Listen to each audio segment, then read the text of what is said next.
Good morning students, कैसे हैं आप सब। मैं तृप्ति दुबे UIS एकेडमी कोरबा से।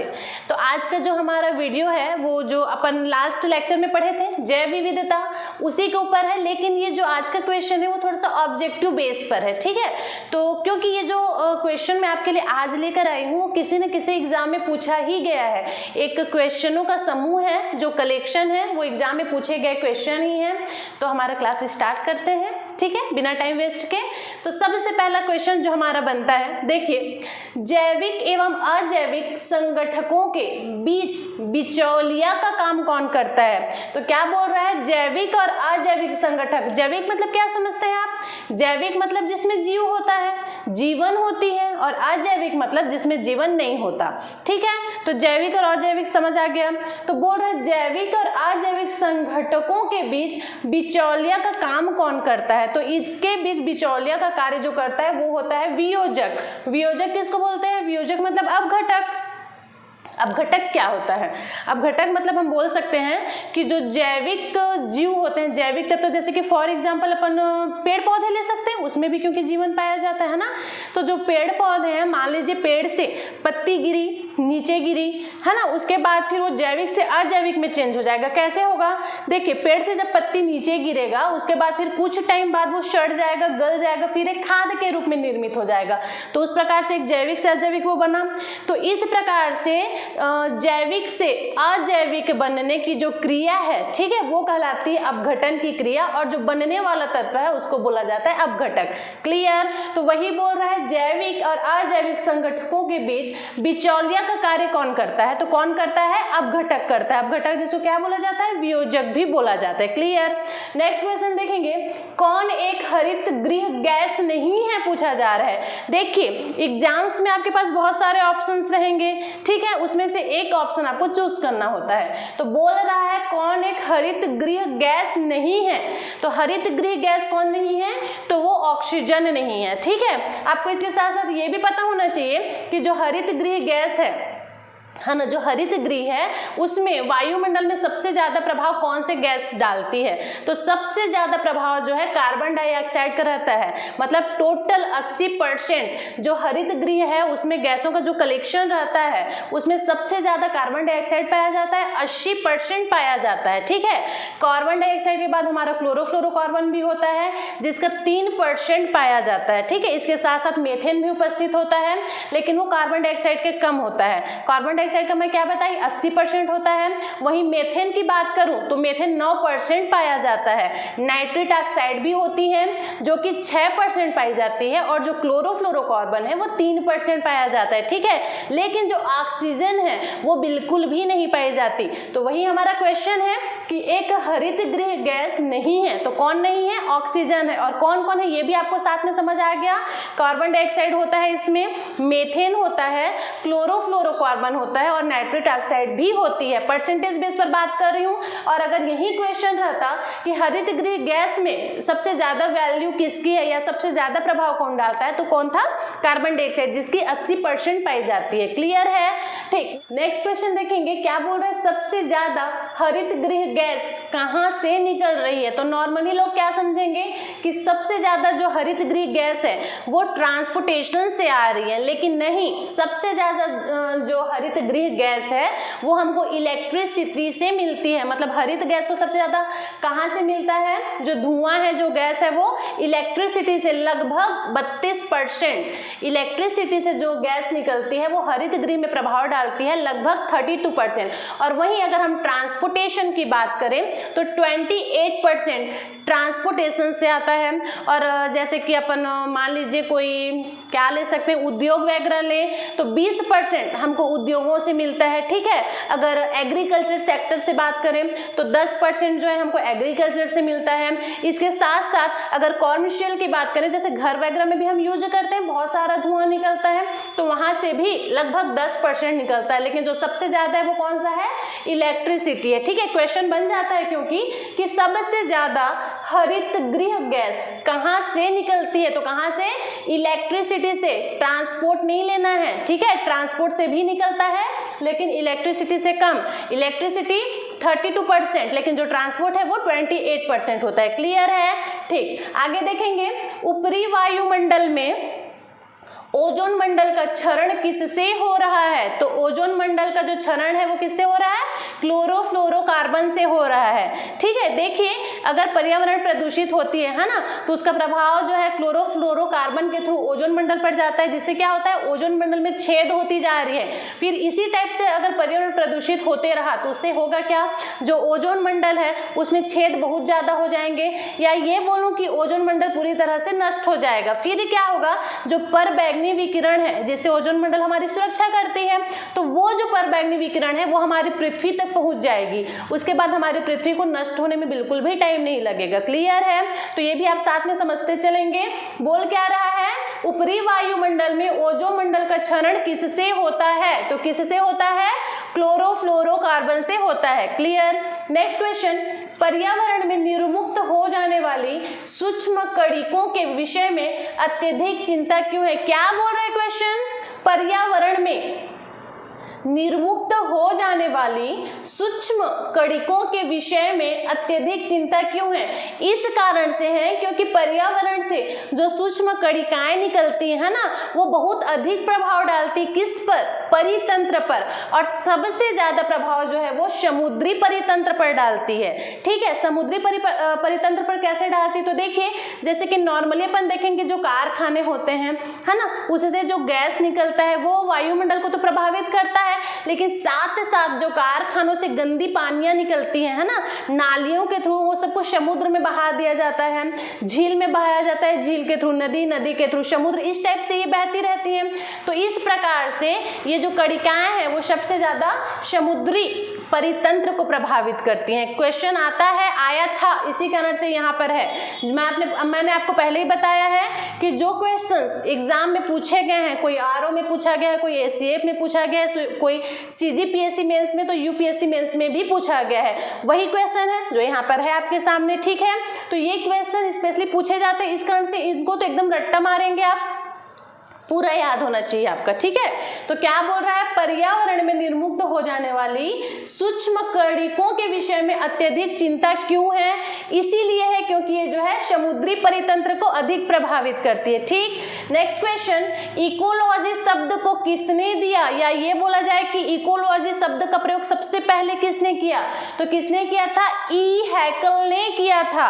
ठीक है, नेक्स्ट क्वेश्चन, पाखुई वन्यजीव अभयारण्य कहाँ स्थित है? पाखुई वन्यजीव अभयारण्य की बात हो रही है, ये कहाँ स्थित है? तो ये स्थित है अरुणाचल प्रदेश में। और इसके बारे में एक चीज और आपको जानना है कि ये जो स्पेशली टाइगर के लिए है। ठीक है, तो जो पाखुई वन्यजीव अभयारण्य किसके लिए फेमस है? टाइगर के लिए प्रसिद्ध है, और है कहाँ ये? अरुणाचल प्रदेश में है। क्लियर? नेक्स्ट क्वेश्चन, नीरी कब और कहाँ स्थापित है? कब स्थापित किया गया और कहाँ स्थापित किया गया?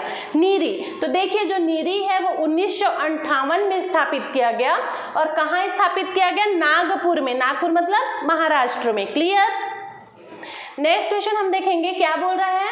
रेड डाटा बुक किससे संबंधित है? तो जो रेड डाटा बुक है वो विलुप्त हो रहे जीव से संबंधित है, मतलब जो जो जीव जंतु है ना, वो विलुप्त हो रहे हैं, उनको उनकी एक बुक होती है जिसमें उनका नाम ऐड कर दिया जाता है, तो उसको रेड डाटा बुक कहा जाता है। अच्छा, विलुप्त कैसे माना जाएगा? कोई भी जीव जंतु को कैसे हम विलुप्त मान लेते हैं? तो देखिए अगर कोई भी जीव जंतु है और वो अपने आवास में 50 साल से ज्यादा ना दिखे, मतलब कम से कम 50 वर्ष उसके बाद अगर वो ना दिखे तो उसको विलुप्त मान लिया जाता है। ठीक है, अगर कोई जीव जंतु है 50 साल तक वो अपने आवास में दिख ही नहीं रहा है तो उसको विलुप्त हो गया ऐसा मान लिया जाता है। फिर एक पुस्तक होती है, उसमें उसका नाम को ऐड कर दिया जाता है और उस पुस्तक को ही बोला जाता है रेड डाटा बुक। अच्छा, और ये बुक जो है किसके द्वारा प्रसारित किया जाता है, मतलब किसके द्वारा ऐड किया जाता है इसमें नाम? तो उसको ऐड किया जाता है IUCN के द्वारा। ये भी याद रखना है आपको, IUCN के द्वारा। नेक्स्ट क्वेश्चन, MM स्वामीनाथन कौन है? तो जो एम स्वामीनाथन है वो एक कृषि वैज्ञानिक है। इन्होंने क्या किया था? इन्होंने जो हरित क्रांति है उसको भारत में लाया था। ठीक है, एम स्वामीनाथन कौन? कृषि वैज्ञानिक। उन्होंने किया क्या था? जो हरित क्रांति है उसको भारत में लाया गया था, या फिर ये बोल सकती हूँ मैं कि भारत में हरित क्रांति के जनक कहलाए जाते हैं एम स्वामीनाथन। अगर अपन विश्व स्तर की बात करें तो जो हरित क्रांति है उसके जो जनक है वो कहलाते हैं नॉर्मन बोरलॉग। क्या बताई मैं? Norman Borlaug. ये अमेरिका से बिलोंग करते हैं, अमेरिका में रहने वाले हैं। ठीक है, नेक्स्ट क्वेश्चन, हरित गृह प्रभाव है क्या? क्या क्वेश्चन पूछा जा रहा है? हरित गृह प्रभाव है क्या? तो देखिए, जो ग्लोबल वार्मिंग को ये बढ़ाता है। हरित गृह मतलब गैसों का एक कलेक्शन है, बहुत सारे गैस वहाँ पाए जाते हैं, और उसका प्रभाव है क्या, मतलब उसका कार्य क्या है, उसका किस कारण से उसको हम पढ़ते हैं। तो देखिए, जो हरित गृह प्रभाव है इसके थ्रू होता क्या है, ये जो है ग्लोबल वार्मिंग को बढ़ा देता है। होता क्या है, जो सूर्य की किरणें है ना, सूर्य का जो प्रकाश है वो जब पृथ्वी पे आता है, पृथ्वी पर आने के बाद पृथ्वी से टकरा कर वो वापस चला जाता है। तो जब वो वापस जा रहा होता है तो वायुमंडल पे नहीं पहुंच पाता, जो बीच में बादल होते हैं उससे टकरा कर वो फिर से पृथ्वी में आता है, लेकिन इस बार पूरा पृथ्वी में फैल जाता है। तो होता क्या है, जब वो जो है पृथ्वी पर फैलता है तो पूरा पृथ्वी को गर्म कर देता है। ठीक है, अब जब पृथ्वी बहुत अधिक मात्रा में गर्म हो जाएगी तो क्या होगा, वनस्पतियां जल जाएंगी, जीव जंतु प्रभावित होंगे, पर्यावरण को नुकसान होगा, है ना। तो यही है, क्या बोल रहा है, हरित गृह प्रभाव है क्या? तो जो हरित गृह का प्रभाव है वो जो है ग्लोबल वार्मिंग को बढ़ावा देता है। क्लियर? किस टाइप से बढ़ावा देता है ये भी आपने समझ लिया। नेक्स्ट क्वेश्चन देखेंगे, समुद्री घास किसका महत्वपूर्ण स्रोत है? समुद्री घास की बात हो रही है, किसके उत्पादन में महत्वपूर्ण स्रोत है? तो जो समुद्री घास है वो आयोडीन के उत्पादन में महत्वपूर्ण स्रोत का काम करता है। आयोडीन मतलब समझते हैं आप, नमक की बात हो रही है, तो आयोडीन के जो उत्पादन है उससे महत्वपूर्ण कार्य करता है। नेक्स्ट क्वेश्चन, डीजल, मोम, ग्रीस, कोयला में से क्या पेट्रोलियम से प्राप्त नहीं होता है? कुछ चीजें दी गई हैं, पूछ रहा है कि इनमें से कौन सी चीज है जो पेट्रोलियम से नहीं बनता। तो कौन कौन सा है? देखिए, डीजल है क्या, मोम, ग्रीस, कोयला। तो जो डीजल है, मोम है और ग्रीस है, ये तीनों पेट्रोलियम से प्राप्त होते हैं, लेकिन जो कोयला है वो पेट्रोलियम से प्राप्त नहीं होता है। ठीक, नेक्स्ट क्वेश्चन, भारतीय संसद, अच्छा कोयला क्यों प्राप्त नहीं होता है?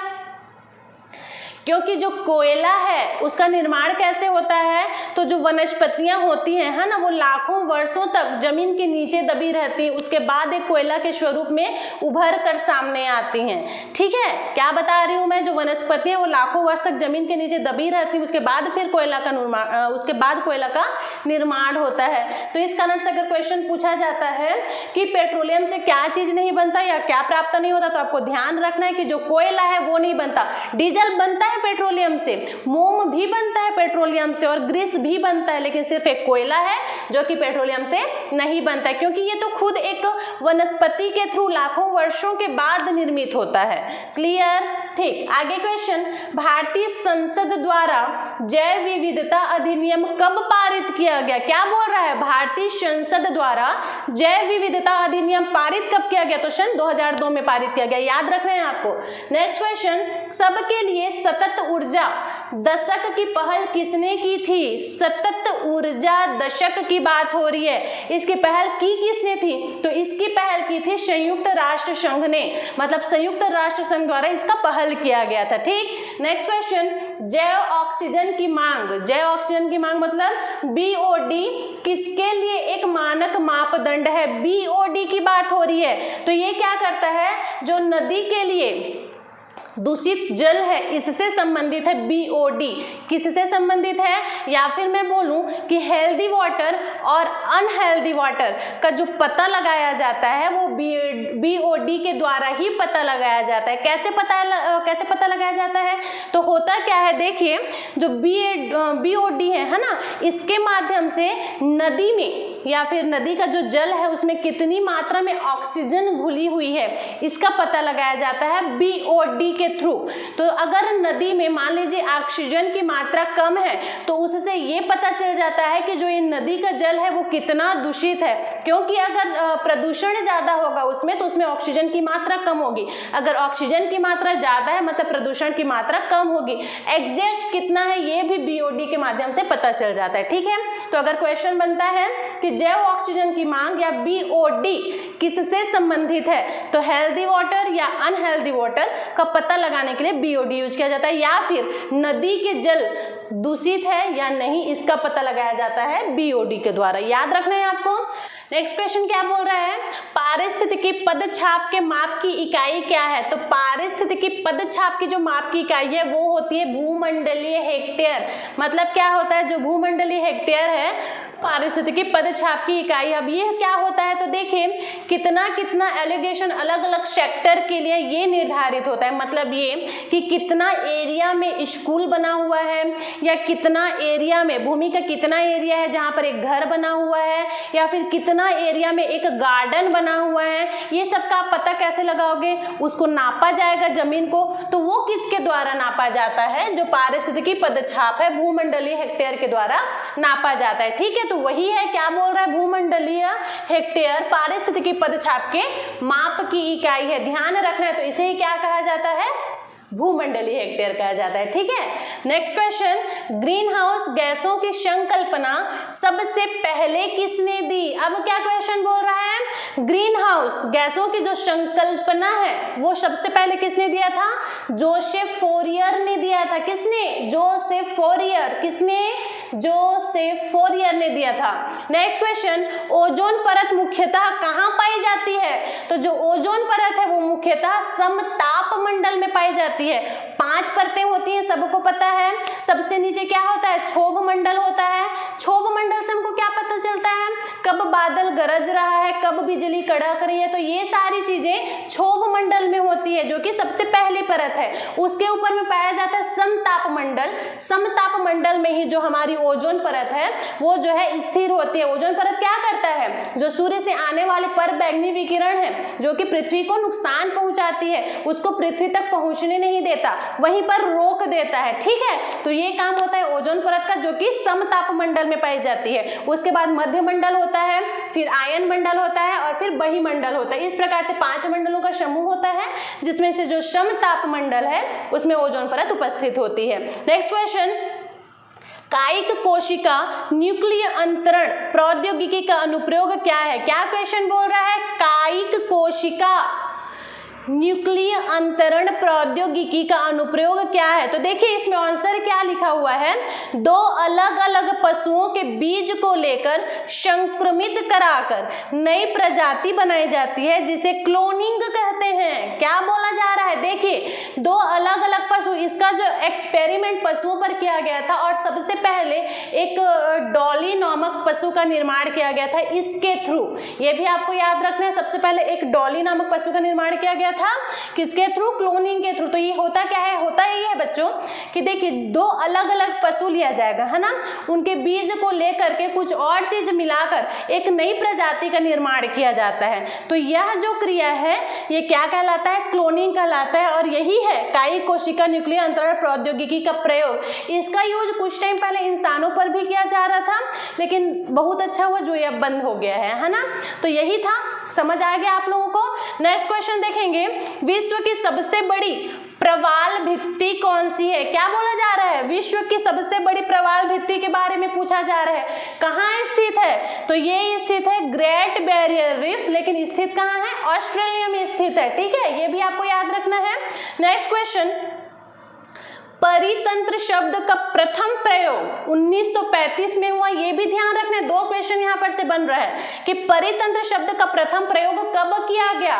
तो कब किया गया, 1935 में किया गया। और किसके द्वारा किया गया, तो ये किया गया था टांसले के द्वारा। याद रखना है, परितंत्र प्रयोग सबसे पहले किसके द्वारा किया गया, टांसले के द्वारा किया गया। और कब किया गया, 1935 में किया गया। ठीक, next question, Indian institute of ecology and environment कहाँ स्थित है। क्या बोला जा रहा है? Indian institute of ecology and environment कहाँ स्थित है? तो ये है न्यू दिल्ली में। क्लियर? नेक्स्ट क्वेश्चन, भारत में वन्य जीव संरक्षण अधिनियम कब पारित किया गया? वन्य जीव संरक्षण अधिनियम की बात हो रही है, तो सन 1972 में यह नियम पारित हुआ था। ठीक है, लागू किया गया अधिनियम 1972 में। इसके थ्रू हुआ क्या था, जो जंगली जानवरों का शिकार करते थे, है ना, उस पर रोक लगाया गया। उसके लिए एक कानून बनाया गया जिसके कारण जो जंगली जानवरों का शिकार करना है उसको मना कर दिया गया। नेक्स्ट क्वेश्चन, एक मनुष्य के जीवन को पूर्ण रूप से धारणीय करने के लिए आवश्यक न्यूनतम भूमि को क्या कहते हैं? पदछाप। ठीक है, जो मैंने अभी बताया था कि कौन से मनुष्य को कितनी भूमि मिली है, या फिर वो कहाँ पर कितने एकड़ जमीन पर घर का निर्माण कर सकता है, कितने बड़े क्षेत्र में एक गार्डन का निर्माण कर सकता है, स्कूल जो बना हुआ है वो कितने एरिया में बना हुआ है, ये सारा चीज जो है पदछाप के थ्रू नापा जाता है। भूमंडलीय हेक्टेयर की बात की थी मैं। क्लियर है?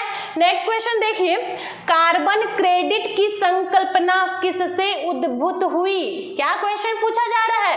कार्बन क्रेडिट की जो संकल्पना है वो किससे उद्भूत हुई? तो वो हुई थी क्योटो प्रोटोकॉल के द्वारा। किसके द्वारा? क्योटो प्रोटोकॉल के द्वारा।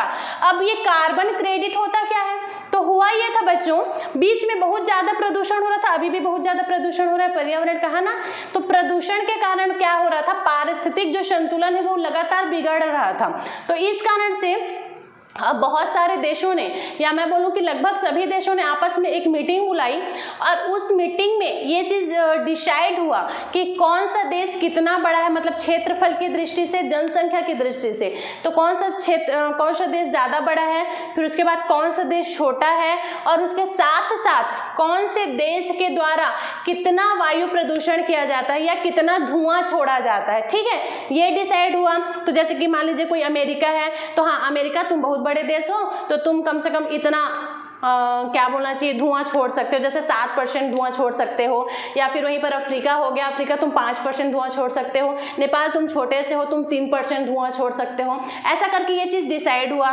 ठीक है, अब क्या हुआ, जब कारखाने बड़े बड़े, अमेरिका में बड़े बड़े कारखाने लग रखे हैं, बहुत सारे उद्योग स्थापित है, तो उसको दिया गया था 7% कि तुम 7% धुआं छोड़ सकते हो। लेकिन हो क्या गया, उससे धुआं छोड़ा गया 9%, मतलब 2% बढ़ गया, क्योंकि अरे यार मेरे लिए तो इतना काफ़ी नहीं है, मुझे ज़्यादा धुआं की ज़रूरत है। तो ऐसा करके जो अमेरिका है वो 9% धुआं छोड़ देता है। लेकिन वहीं जो नेपाल है वो एक छोटा सा देश है, तो उसको दिया गया था 3%, लेकिन उसने क्या किया, सिर्फ 1% ही धुआं छोड़ा, तो उसके पास 2% शेष रह गया। तो जो अमेरिका है वो उस नेपाल से, ठीक है, जो उसका 2% बच गया था, वो 2% वो जो है खरीद लेता है क्रेडिट के द्वारा। तो उस क्रेडिट को नाम दिया गया था कार्बन क्रेडिट। ठीक है, तो कार्बन क्रेडिट के द्वारा उसका जो 2% बचा था नेपाल का, वो अमेरिका खरीद लेता है और फिर उसको वो यूज करता है। इस प्रकार से एक मैनेजमेंट, एक व्यवस्था बनाई गई जिसमें ये फिक्स किया गया कि इस देश के द्वारा इतना धुआं छोड़ा जा सकता है, इस देश के द्वारा इतना, और अगर कम पड़ जा रहा है तो वो दूसरे देश से खरीद सकता है। तो किसके द्वारा खरीदेगा, एक क्रेडिट कार्ड दिया गया था और उस क्रेडिट को नाम दिया गया था कार्बन क्रेडिट। तो ये होता है कार्बन क्रेडिट। क्लियर है? ठीक, तो देखिए जो कार्बन क्रेडिट की संकल्पना है वो किससे उद्भूत हुई, ये पूछा जा रहा है। तो ये उद्भूत हुआ था क्योटो प्रोटोकॉल के द्वारा। किसके द्वारा? क्योटो प्रोटोकॉल के द्वारा। नेक्स्ट क्वेश्चन, अम्ल वर्षा किसके द्वारा होने वाले पर्यावरण प्रदूषण के कारण होता है? अम्लीय वर्षा की बात हो रही है, ये किसके द्वारा होता है? तो देखिए जो नाइट्रिक ऑक्साइड होता है और सल्फर डाइऑक्साइड होता है ना, इनके कारण ये जो अम्लीय वर्षा होती है वो होती है। कारखाने अपन यूज करते हैं जिसमें से जो गैस निकल रही है, मान लीजिए नाइट्रिक ऑक्साइड है, सल्फर डाइऑक्साइड है, ये गैस निकला, उसके बाद फिर जब वो वायुमंडल में पहुंचेगा तो वायुमंडल में जाने के लिए उसको बादल को क्रॉस करके जाना पड़ेगा। बादल में क्या होता है? पानी होता है, मतलब H2O होता है। ठीक है, तो जो ये HO2 है, मतलब सल्फर डाइऑक्साइड है, जब वो H2O के साथ क्रिया करती है, मतलब सल्फर डाइऑक्साइड जब पानी के साथ क्रिया करती है, पानी कहाँ से मिला? बादल में उपस्थित है, क्योंकि बादल को क्रॉस करके ही वो वायुमंडल में जाएगा, तो वहां जाने से पहले उसको बादल को क्रॉस करना पड़ेगा। बादल में पहले से पानी मौजूद है, तो जो सल्फर डाइऑक्साइड है जब वो पानी से क्रिया करता है ना, जो गैसें हैं जब वो पानी के साथ क्रिया करती हैं तो क्या होता है? वो एसिड का निर्माण करती है, एसिड मतलब अम्ल का निर्माण करती है, और फिर जब वो अम्लीय वर्षा होता है जिसको एसिड रेन कहा जाता है। ठीक है, तो इस प्रकार से अम्लीय वर्षा होती है। क्या बोल रहा है, अम्ल वर्षा किसके द्वारा होने वाला पर्यावरण प्रदूषण का कारण होता है, तो सबसे अधिक मात्रा में नाइट्रिक ऑक्साइड और जो सल्फर डाइऑक्साइड है ये जो है एसिड का निर्माण करती है H2O के साथ मिलकर, और फिर एसिड का वर्षा होता है। क्लियर है। और यहीं पर से हम बात करें तो सबसे ज्यादा जो अम्लीय वर्षा है वो होता कहाँ है, तो सबसे ज्यादा जो अम्लीय वर्षा होता है वो होता है नॉर्वे के स्वीडन के पास। कहाँ होता है, नॉर्वे के स्वीडन के पास। तो ये अम्ल वर्षा वाला कॉन्सेप्ट क्लियर है, कैसे होता है और सबसे ज्यादा कहाँ होता है, नॉर्वे के स्वीडन के पास। क्लियर। नेक्स्ट क्वेश्चन देखेंगे, भारत में किस प्रकार का वन सर्वाधिक वृहत क्षेत्र में पाया जाता है। क्या बोल रहा है, भारत में किस प्रकार का वन सर्वाधिक वृहत क्षेत्र में पाया जाता है। तो देखिए सबसे ज्यादा उष्णकटिबंधीय वन में पाया जाता है। ठीक है, सर्वाधिक पूछ रहा है तो सबसे ज्यादा उष्णकटिबंधीय वन में पाया जाता है, और इसके बाद जो आर्द्र पर्णपाती वन होता है वहां पाया जाता है सेकंड नंबर में। तो इसको भी याद रखेंगे आप। नेक्स्ट क्वेश्चन, विश्व का एकमात्र प्लवी राष्ट्रीय पार्क कहाँ स्थित है। प्लवी राष्ट्रीय पार्क मतलब आप क्या समझते हैं, ये तैरता हुआ गार्डन होता है, तैरता हुआ पार्क होता है जो कि तैरते हुए आपको दिखेगा, मतलब तैरते रहता है, उसको बोला जाता है प्लवी पार्क। तो क्या बोल रहा है, भारत में विश्व का एकमात्र प्लवी राष्ट्रीय पार्क कहाँ स्थित है, तो ये स्थित है मणिपुर में। मणिपुर में भी कहाँ, किबुल लामजाओ में। क्या है, किबुल लामजाओ इसका नाम है, जो कि मणिपुर में स्थित है। ये जो है एक प्लवी पार्क है, विश्व में एकमात्र प्लवी पार्क है, मतलब तैरता हुआ पार्क है। ठीक है, जो कि मणिपुर में स्थित है, किबुल लामजाओ में। क्लियर। नेक्स्ट क्वेश्चन, छत्तीसगढ़ में सबसे अधिक अरण्य क्षेत्र किस वन का है। फिर से वही क्वेश्चन अभी मैंने आपको बताया था, उष्णकटिबंधीय क्षेत्र में, उसके बाद क्या आएगा, आर्द्र पर्णपाती one. Clear. Next question, biogas या गोबर गैस का मुख्य घटक क्या होता है। जो बायोगैस बनता है, या फिर अपन बोल सकते हैं गोबर गैस के द्वारा ही बायोगैस का निर्माण होता है, तो इसका मुख्य घटक क्या होता है, तो जो इसका मुख्य घटक है वो मेथेन होता है। क्लियर। नेक्स्ट क्वेश्चन, चिपको आंदोलन किससे संबंधित है। क्वेश्चन बन जाता है और बना है, पूछा भी गया है कि चिपको आंदोलन किससे संबंधित है, तो जो चिपको आंदोलन है वो वृक्षों से संबंधित है, सबको पता होना चाहिए। और यह आंदोलन सबसे पहले किया किसके द्वारा, तो सबसे पहले इस आंदोलन को गौरा देवी के द्वारा किया गया था। अब ये चिपको आंदोलन होता क्या है, तो थोड़ा सा सबको पता है, लेकिन फिर भी जो आदिवासी थे है ना, वो पेड़ से चिपक जाते थे, हम पेड़ को नहीं काटने देंगे बोल करके। ठीक है, जो पेड़ अंग्रेज लोग काटना चाहते थे उस पेड़ को हम नहीं काटने देंगे बोल के जो आदिवासी हैं वो पेड़ से चिपक जाते थे। अगर तुम एक पेड़ काटोगे, मतलब एक एक पेड़ के साथ एक एक बंदा चिपक जा रहा था कि अगर एक पेड़ तुम काटोगे तो पहले हमको काटो, उसके बाद एक पेड़ काटोगे। तो ये था चिपको आंदोलन, मतलब वृक्ष में चिपक कर वृक्ष की सुरक्षा करना चिपको आंदोलन कहलाता था। और सबसे पहले इसकी शुरुआत किसने की थी, गौरा देवी ने की थी। ठीक है, मतलब चिपको आंदोलन किससे संबंधित है, वृक्ष बचाओ या फिर वृक्ष से संबंधित है। नेक्स्ट क्वेश्चन, आजकल कार्बन डाइऑक्साइड के उत्सर्जन में सर्वाधिक योगदान करने वाला देश कौन सा है। क्या बोल रहा है, आजकल कार्बन डाइऑक्साइड के उत्सर्जन में बोल रहा है ना, सर्वाधिक योगदान करने वाला देश, तो ये पूछा जाता है, तो इसका आंसर क्या हो जाएगा, चीन है। ठीक है, जो सर्वाधिक कार्बन डाइऑक्साइड का उत्सर्जन कर रहा है वो वाला देश चीन है। लेकिन अगर प्रति व्यक्ति कार्बन डाइऑक्साइड उत्सर्जन की बात कर रहा है तो उसमें पहले नंबर पर अमेरिका है। अगर देश पूछा तो चीन आएगा, लेकिन अगर प्रति व्यक्ति की बात हुई तो अमेरिका है जो सबसे ज्यादा कार्बन डाइऑक्साइड उत्सर्जित करता है। Next question, United Nations framework convention of climate change का गठन कब हुआ था। क्या बोला जा रहा है, United Nations framework convention on climate change का गठन हुआ कब था, तो ये हुआ था 1992 में। ठीक है, याद रखना है। नेक्स्ट क्वेश्चन, एशियाई बब्बर शेर कहाँ पाए जाते हैं, तो जो एशियाई बब्बर शेर है वो पाया जाता है गिर अभ्यारण्य में, और गिर अभ्यारण्य कहाँ है, ये पड़ता है गुजरात में। ठीक है, इसके साथ साथ और बहुत सारे क्वेश्चन पूछे जाते हैं, जैसे कि सफेद शेर कहाँ पाया जाता है। बब्बर शेर का तो आपको मैंने बताया गुजरात में पाया जाता है, गुजरात में कहाँ, जो गिर अभ्यारण्य है वहां पाया जाता है। लास्ट क्वेश्चन देखेंगे। लास्ट क्वेश्चन क्या बोल रहा है, एशियाई बब्बर शेर कहाँ पाया जाता है। तो जो एशियाई बब्बर शेर है वो गुजरात में पाया जाता है। गुजरात में कहाँ, जो गिर अभयारण्य है वहां पाया जाता है। वहीं अगर बात किया जाए सफेद शेर का, तो सफेद शेर कहाँ पाया जाता है, सफेद शेर पाया जाता है भारत में। भारत में कहाँ, रीवा नामक जगह पर। ठीक है, तो ये जो है जैव विविधता से संबंधित कुछ क्वेश्चन था जो कि बहुत ज़्यादा इंपॉर्टेंट है और एग्जाम में पूछा गया है। तो ये क्वेश्चन आपको एकदम से याद होना चाहिए। नोट्स बनाइए या फिर वीडियो से पढ़िए, आपके ऊपर डिपेंड करता है। लेकिन अगर आप एसीएफ क्लियर करना चाहते हो, क्योंकि ये इन्वायरमेंट है, इन्वायरमेंट तो हर जगह कंपलसरी है। ठीक है, चाहे आप पीएससी भी अगर दिला रहे हो तब भी, एसीएफ दिला रहे हो तब भी, तो ये क्वेश्चन आपको एकदम से याद होना चाहिए। इसके अलावा अगर आप तैयारी करें तो अच्छी बात है, लेकिन जो क्वेश्चन मैं बता रही हूँ आपका एकदम रटा रुटाया होना चाहिए। वीडियो 1 से 2 बार देखिए और पूरा लास्ट तक देखिए, तब आपको चीजें आसानी से समझ आएंगी। तब तक के लिए thank you so much for watching this video. अच्छे से देखिए, अच्छे से प्रिपेयर कीजिए।